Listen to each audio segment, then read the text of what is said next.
Today's date is Saturday, June the 12th, 2021. The time is 5:59 a.m. I'm Detective Rimmer with Galveston County Sheriff's Office, Criminal Investigation Division. Also with me, it's Detective Angelica Uval, also with Criminal Investigation Division. If you would introduce yourself with your name and your date of birth, please. I'm Angelique Campbell. My date of birth. We're here on case number 21-00002515, which is a homicide that occurred overnight tonight. We are at the Crystal Beach substation in Crystal Beach, Texas. Angelique, what is your address? You don't know it? I just moved there like 4 or 5 months ago. Do you know what the street name is? West Canal. West Canal. And do you know your trailer number? I think it's 5 or 6. 5 or 6. Okay. Sorry. So if the property owner said 6, that would be accurate? Yeah. Okay. All right. And who currently lives in that trailer with you? It's me and my daughter. That's right. Angelique here has a 3-year-old daughter, the result of her 4-year on-again, off-again relationship with Darren Gills. Though she'll explain their relationship is stable, in reality, it was anything but, with several breakups throughout the course of their young relationship. Oh, and a murder. Not exactly what I'd call a fairy tale ending. Angelique, you called 911, right? Okay. So what happened this morning that caused you to call 911? I had it's an ex-boyfriend, but he's not recent. I haven't been with him for over 4 years before I got with the father of my child. What's his name? Deron Gills. Deron Gills? Yes. Okay. I let Jordan Boxley, he wanted to stay the night at my house, but I told him he couldn't because Deron works there. Mm-hmm. So he'll be there roughly around 8 in the morning. Just to clarify it for the video, Deron Gills is the father of your child? Yes, that's all. And your recent ex-boyfriend? Yes. And Jordan Boxley is an old boyfriend? Yes, but he's like constantly kind of kept in touch with me. Mm-hmm. So we still talked or whatever. Okay. So he wanted to stay the night, and I told him he couldn't. He stayed the night about 2 weeks ago, I think it was. Mm-hmm. I told him he couldn't stay the night, but he can come over. He didn't get there till like 2 o'clock in the morning. I was ready to go to sleep. This morning? He had in his head he was staying the night, so I was like, okay, just make sure you're gone in the morning. He said he had to work at 7 in the morning. So 2 o'clock this morning? Yes, 2 o'clock this morning. He said that he had to work at 7 o'clock in the morning, so he would be gone before Deron got there. Okay. He wanted to smoke when he first got there. I was ready to go to sleep. Mm-hmm. I didn't really want to smoke. I had already smoked. But What did he want to smoke? Weed. And did he bring that with him? Yes. Okay. And he actually rolled a blunt and then lit the blunt, and came out of the bedroom and I came and smoked with him. Mm-hmm. After we were finished smoking the blunt, I had a twisted tea I was drinking. Mm-hmm. I finished drinking it. I was ready to go lay back down again. I finished drinking it. I was ready to go lay back down again. I already told him I was tired. It's 2 o'clock in the morning. So I was trying to go to the room, but he started kissing on me and touching on me. And he started kind of, and I felt uncomfortable and I asked him to stop. I told him that I wasn't in the mood. Yes. Mm-hmm. I told him I wasn't in the mood. And he kind of himself on me, he still kept touching me. And he started pushing me to the bedroom. Well, he got me to the bedroom. He's obviously stronger than I am. And I just kept telling him I don't understand why we can't go to sleep and maybe do it before you go to work in the morning, I was not in the mood at all. He laid me on the bed and he didn't lay me on the bed, he pushed me against the bed. I wasn't laying all the way on the bed, I was leaning up against the bed, and he still was trying to touch me. And as he was in the process of that, he didn't ever do any of that, but as he was in the process of that, I could hear the door unlocking, and Deron walked in, and he was like, "What are y'all doing?" And he went to go pull Jordan off of him, and Jordan turned around and he swung on him. But he got Jordan off of me. Jordan turned around and swung on Deron, and they started fist fighting, and I ran out the door. Okay.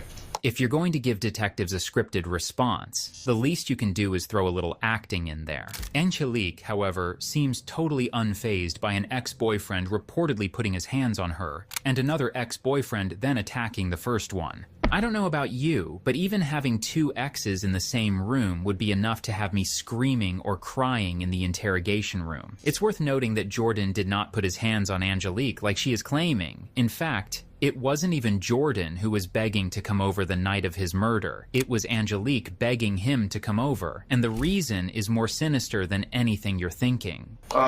You said that Darren unlocked the door. He's got He keys has a to your key to trailer the trailer, still? yes, he Okay. does. But he hasn't been living there? No.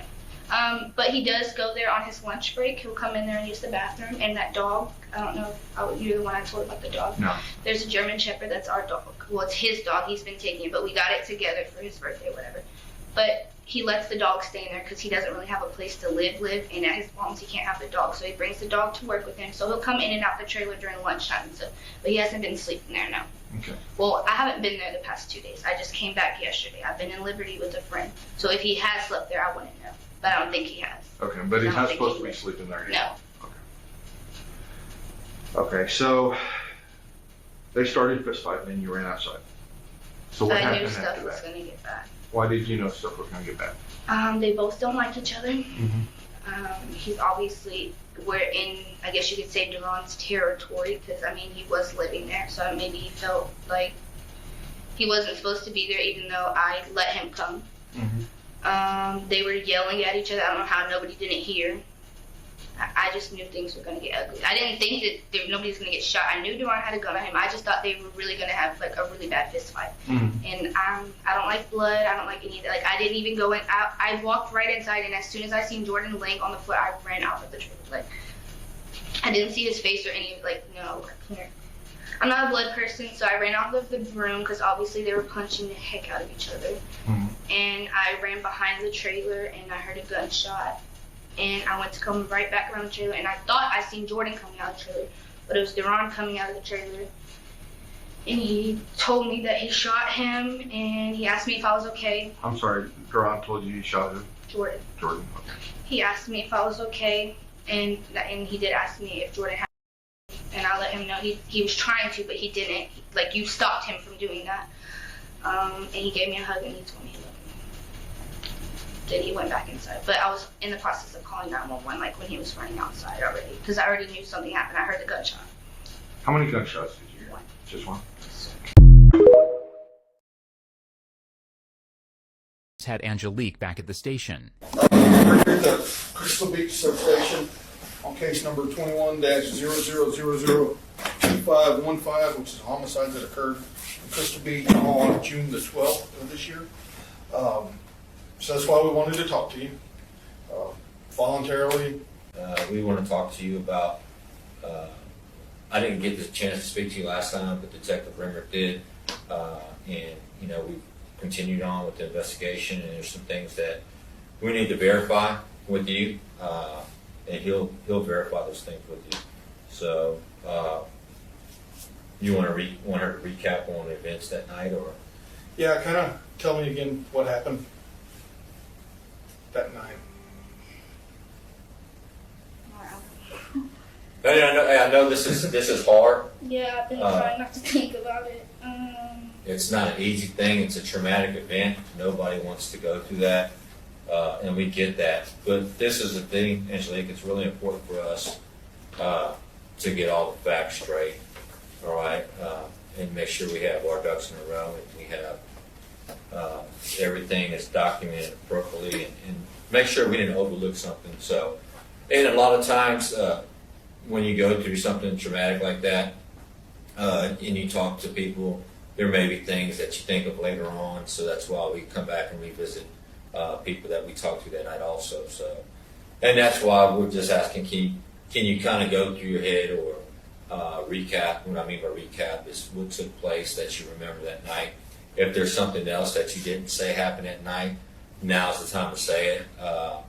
And that way, you know, we get all the facts straight when we're doing this. We take this job very seriously and these investigations very seriously, especially when somebody is dead, okay, or has been killed. So, with that being said, can you walk us through those events that night? Jordan wanted to come over.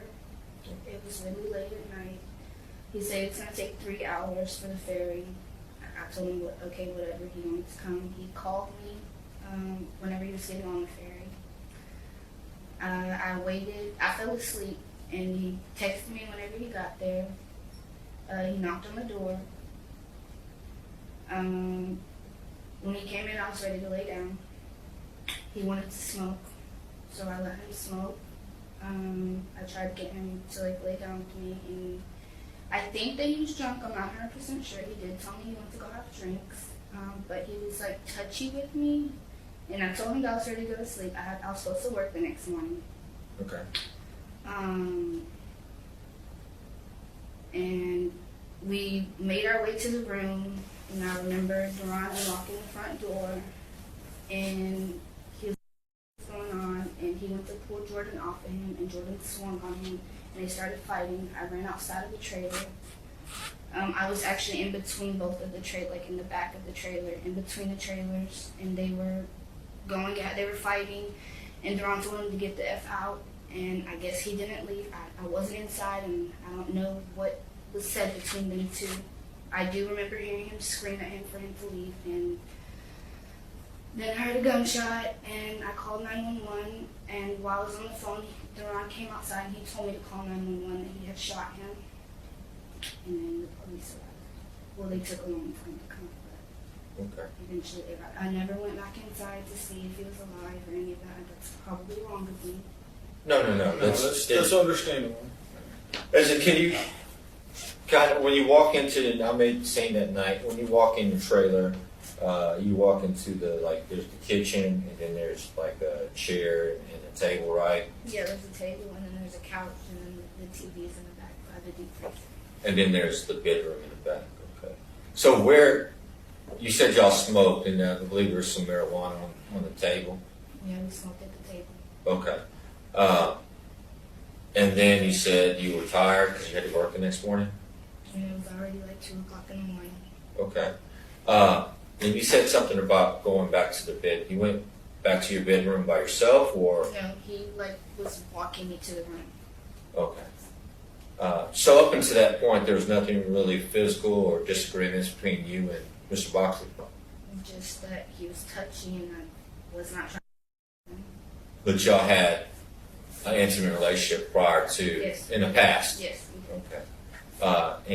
And you asked him to come over, or he asked you to come over? No, he asked me to come over, and I told him that he could come over. Well, first I told him I didn't know, and then I told him that he could. But I told him he had to be gone by 7 because that's where Duran worked, was for the guy that owned the trailer park. Okay.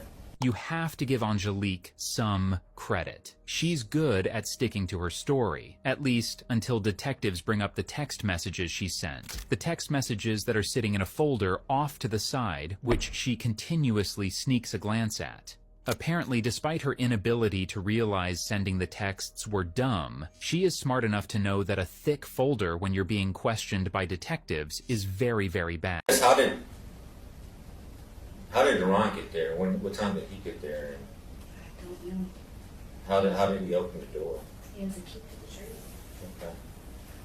And just so I'm correct, you and Duran were together, correct? Mm-hmm. And correct me if I'm wrong, because you know a little bit. It's about 2 weeks prior y'all Well, had moved out. it had been almost a month since we had been moving. Okay, so you were separated from Yeah, Duran. he wasn't even living in the trailer. Okay. He just came there on his lunch break. I mean, he did come when he wanted to on his lunch break and stuff because we have a daughter together. So he would come there whenever he could. Did y'all consider yourselves husband and wife? Yeah, for a while. So that night, did Duran text you or call you saying I'm coming by, or? I mean, how did he just showed up, or was that normal for him just to show up? Not at 2 o'clock in the morning. Not at 2 in the morning? Okay. So you didn't know he was going to come by that night or that morning? No. You okay? And thank you for talking to us. I know this is hard to have to go through this and kind of revision everything and walk through that whole thing. So, Mr. Boxley is walking you to the bedroom, and the trailer's not that big. So, was he on obviously it's not enough room for both of y'all side by side. So he was like like I was facing him and he was facing me. He was like pushing me to the bedroom basically. okay. And what was your response to that? I just told him, "Can we lay down?" Okay. And then what did he say? He was trying to kiss me. He wasn't saying anything. He was trying to kiss me. Okay. Did you ask him to leave? No, I didn't. Okay. Is that normal behavior when he's around you? No. No. No, usually he's a sweet person. He wasn't that person. Okay. But I do think that he may have been a little bit intoxicated. Okay. All right. So, I've got a couple questions for you. Okay? And before we start asking our questions, I notice you keep looking at the folders. You know what's in the drawer? Every text message, every texting app, everything from both of y'all's phones. So you know that we know what occurred. We have the text message of you offering to set him up. No, I can show you the text message. I don't want to see him, Okay. please. I understand that you, okay, and I understand that, but you set him up. You knew that Duran was going to come over, and you knew that you told me that night, you knew they didn't get along, that they were squabbling. But you knew Duran was coming over. Yeah. And you knew Duran was coming over to take care of it, so actually he said handle it, so that y'all could be a family. But Duran's messages all to you said he had to be dead. And I can show them to you if you want. I'm sure you remember them. Okay, and that's Try not to remember them. but we have to get to the bottom of what happened.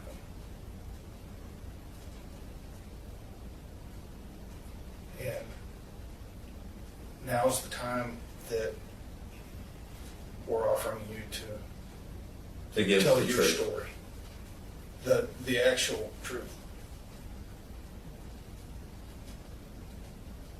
Because we've got a lot. We've got more than enough. And that's no bluff. But we did come knock down your door with a warrant. We did come to ask you to tell us everything that happened without leaving anything out. And if I don't talk, I'm going to go to jail.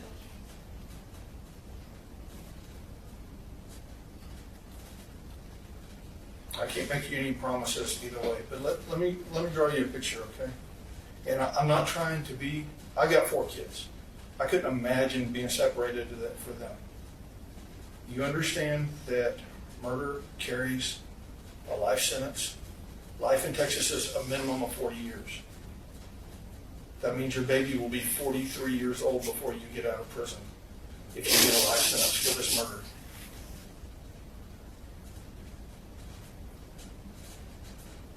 And Steve, we're looking for the truth, and I know you're not a bad person.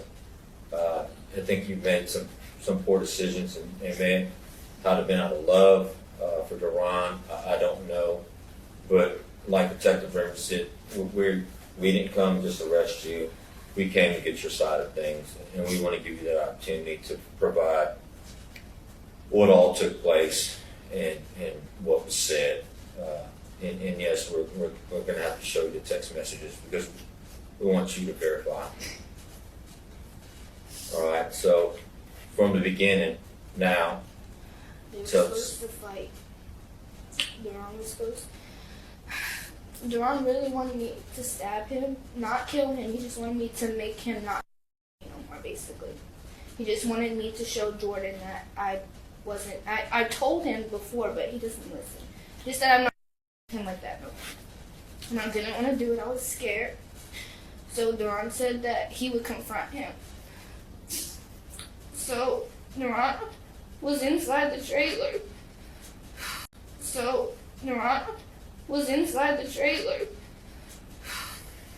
Where was he at? He was in the bathroom. And he told me to have Jordan facing the opposite way of him so that he didn't see him come out of the bathroom. And when he came out of the bathroom, he confronted him. And they started fighting, so I ran out of the trailer. You And he wasn't supposed to shoot him. told me that night you knew that Duran had his gun. He always had, he never goes without it. So it wasn't like not normal. He always has it. How does he usually carry it? He carries it on his waist. Just stuck in his pants or in a No, he holster? usually has a holster. But he didn't have his holster. His I holster don't was in his know. car. I don't know about the holster, but I know that he usually keeps it in his pants. He don't always, I don't know what he was wearing, but he can wear it right there without a holster. He has before. Okay. But he didn't have it in his hands or any of that whenever he came out of the bathroom. I will promise you that. So what time did, that night of the murder, what time did Duran arrive at your trailer? Or y'all's trailer? I don't know. It was like an hour before. Okay. What happened when Duran got there? He wanted to wait for Jordan to get there. So he sat on the couch and waited. And how did he know Duran was going to, how did Duran know that Boxley was going to come over? He told me. Well, I had told him that Jordan asked to come over because I was trying to get Duran to come home. And then he told me that he wasn't coming, and if I was still talking to Jordan and all types of other stuff. So Duran's there, and how does Jordan get there? Jordan Boxley gets to your place. He drove, and then he told me he was outside, and I opened the door and I let him in.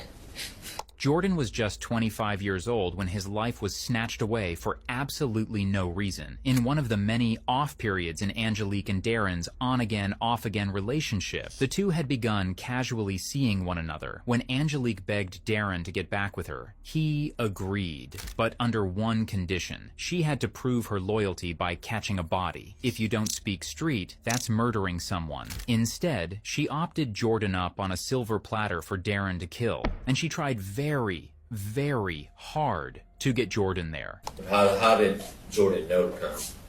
He asked me to come over. He asked if he could come over. Then I told him to come over, I guess. Okay. And then, And he was on his way. He waited in the ferry for about 3 hours. okay. And then, Did Jordan try to not come over that night? Tell you it's too late? Yes. Why did you keep telling him to come if it was too late? I told him to. But he was. Yeah. You know, I understand. No, No, we're trying to understand. we're trying to understand. Not neither one of them are bad people. It's just it's my fault. I should have left both of them alone. so Duran comes over, you don't know what time? I don't remember what. Okay. And he's waiting in the trailer while you're texting Jordan to come over? Okay. How do you know when Jordan's there? He told me he was outside. Okay, and then where was Duran at? He went in the bathroom. He went to the bathroom? Did he lock the bathroom door? No, No? Why did he need you to open the bathroom door? because I was scared. He just asked me to open the bathroom door, and I opened it, and he didn't even come out of the bathroom. What do you mean he didn't come out of it? Like, I swung the door open thinking that he was about to go out and confront him, and he didn't. He stayed in the bathroom. So I closed the door back, and I went back in there, and I let Jordan finish his blunt. And I guess he got impatient, then Duran came out of the bathroom. And what was said when he came over back? He said, what's up, do you want to talk all that shit now? And Jordan stood up, and they started fighting. And I ran out with the trailer. What happened when you ran out of the trailer? I heard them stumbling around. I heard both of them. I heard Duran say, "Now talk all that shit now," and then he was like, "Okay, you can go," like telling him to leave. And Jordan said, "F you," and they were fighting. Like I couldn't hear everything they were saying.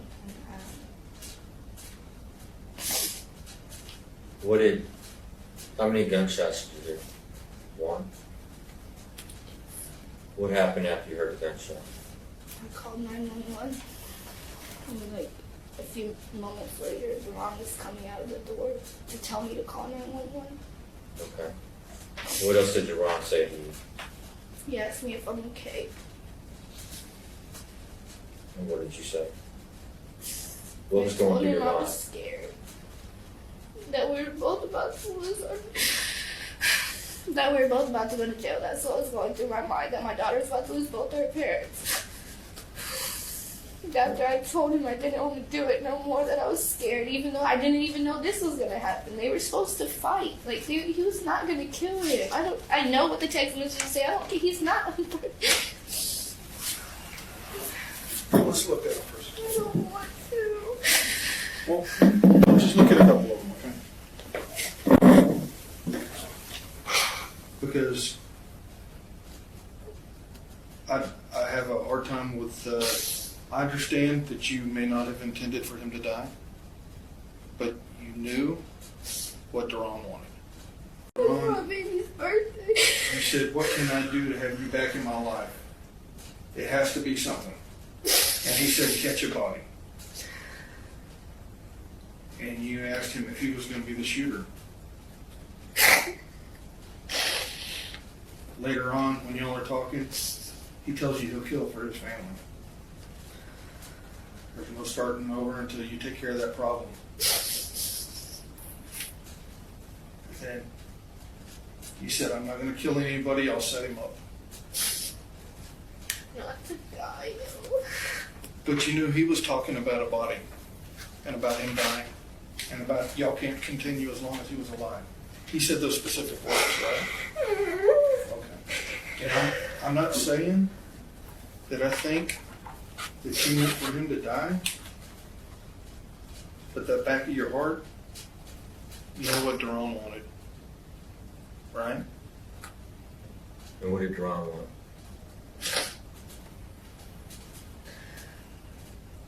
He wanted me to stop talking to Jordan, but he wanted him gone.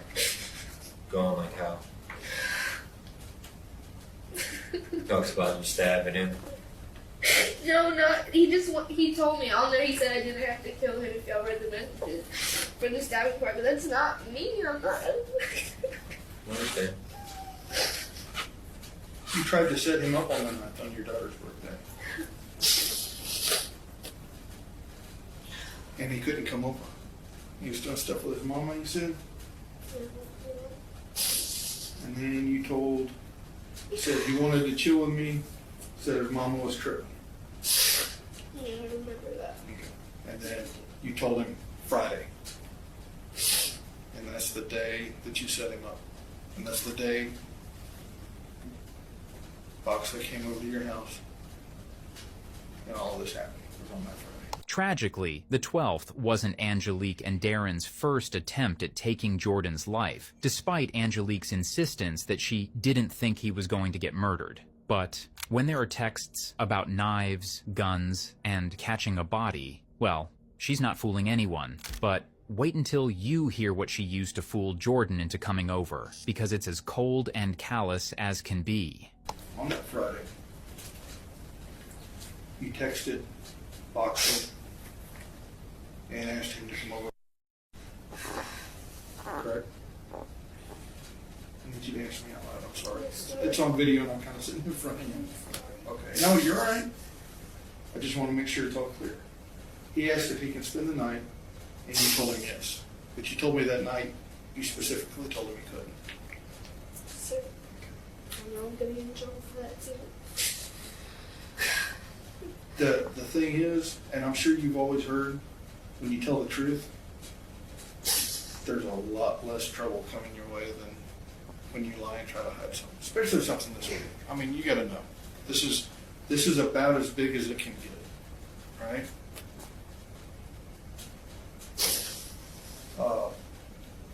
So he's tripped. A couple times he tells you. He said he was thinking about it right now because he had to work at 7 o'clock the next and you told him to come on. Told him later, if you're going to bed now, I can let me know so I can go home. He said, no, I'm up. Later he says, are you going to stay up? Because he said it's 3 more hours. I can come another day. I'm down to wait. He told him, come on. I'm good. I'm up chilling. He told me that he entered with a key, but we know he was waiting inside. Right? You told me that Deron didn't know you were coming home that day because you were supposed to be in Liberty, which is true. You were supposed to be in Liberty, but on the 11th, on that Friday, I came home. you texted Deron, told him you were on your way home, so he knew you were back. Yes, sir. And sleep. He told me that he entered with a key, but we know he was waiting inside. Right? Yes, sir. You told me that Deron didn't know you were coming home that day because you were supposed to be in Liberty, which is true. You were supposed to be in Liberty, but on the 11th, on that Friday, I came home. you texted Deron, told him you were on your way home, so he knew you were back. Yes, sir. And sleep. Would you go with Detective Rimmer that night? Was that true or was that a lie? It was a lie. What you told us today, is that true or was that a lie? The beginning was a lie. It's on video, but you got the truth out of me, yes. Okay. So let me ask you this.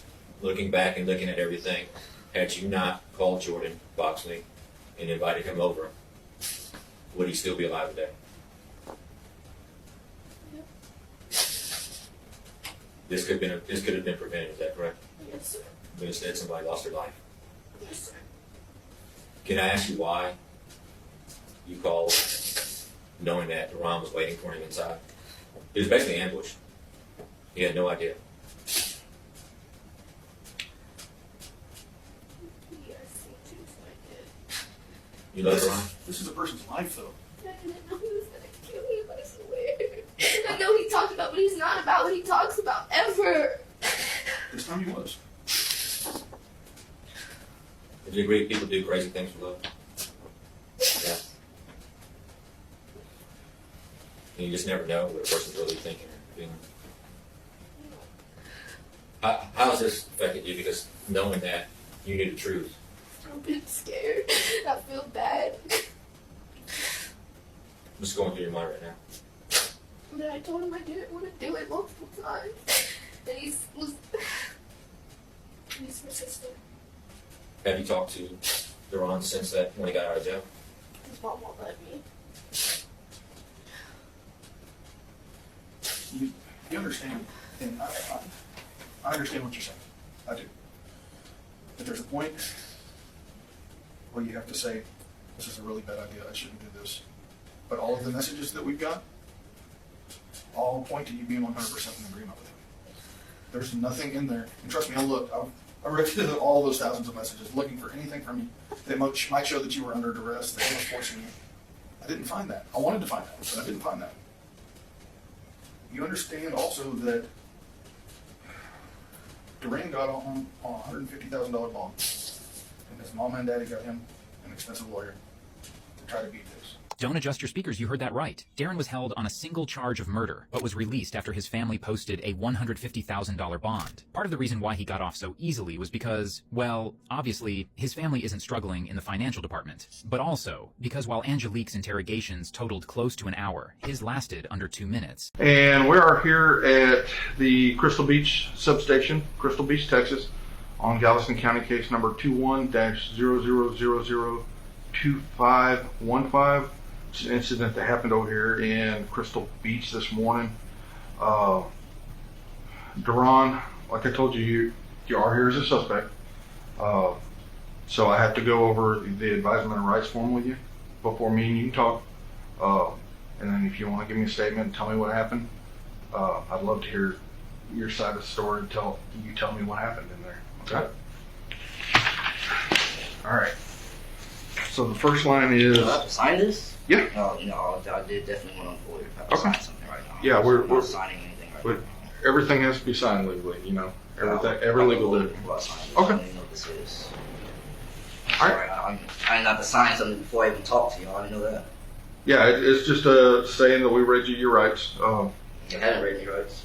That's what we do when we go through the form. Oh. And after I read you your rights, then you have to sign the form if you want to talk to me. I don't want to sign anything. Okay. I thought we were just All right. talking. I didn't want to sign We will end the interview. Time is 6:34. Which is precisely why detectives are eager to pit her against the ex-boyfriend who she was willing to kill for. I know that your family can't afford that bond, and they can't afford that lawyer. I want to give you the chance to take care of yourself. You can't worry about taking care of him. You got to worry about taking care of yourself and that baby. That's exactly right. That baby needs to be your prime focus, and to take care of her, you've got to minimize as best you can the amount of time that you have to do, so that you can come back and help her grow up, watch her grow up, and help her grow into a young lady. Were you inside the trailer when Ron shot Jordan? No, sir. I think I would be way more traumatized than I am if I was inside. Did you ever go back inside after the shooting? I walked around the trailer and I looked in the door and I seen his body laying on the ground, so I didn't go inside. Do you remember when they put the bags on your hands? The bags. Oh, to Okay, see if I had gun yeah. residue, I told the lady that I had Duran's phone in my hand, so there probably was gun residue on my hand. And she said they were expecting it to be on my hands. I took his phone. The cops got his phone from me. I was on the phone with his mom after he called her.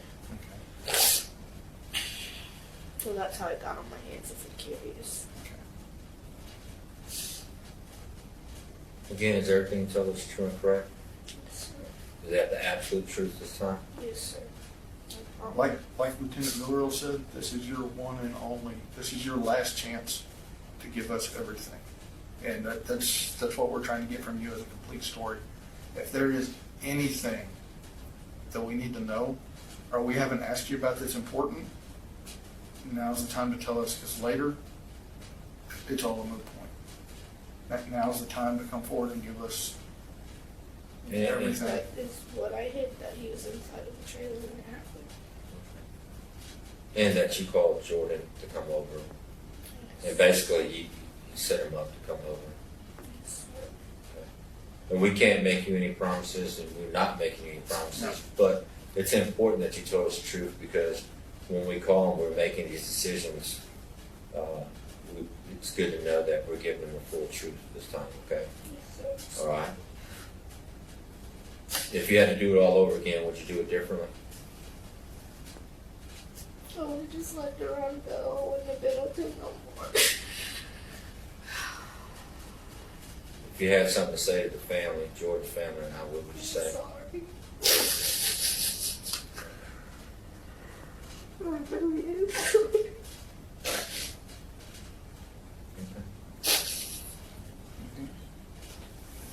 All right, so we will end the interview.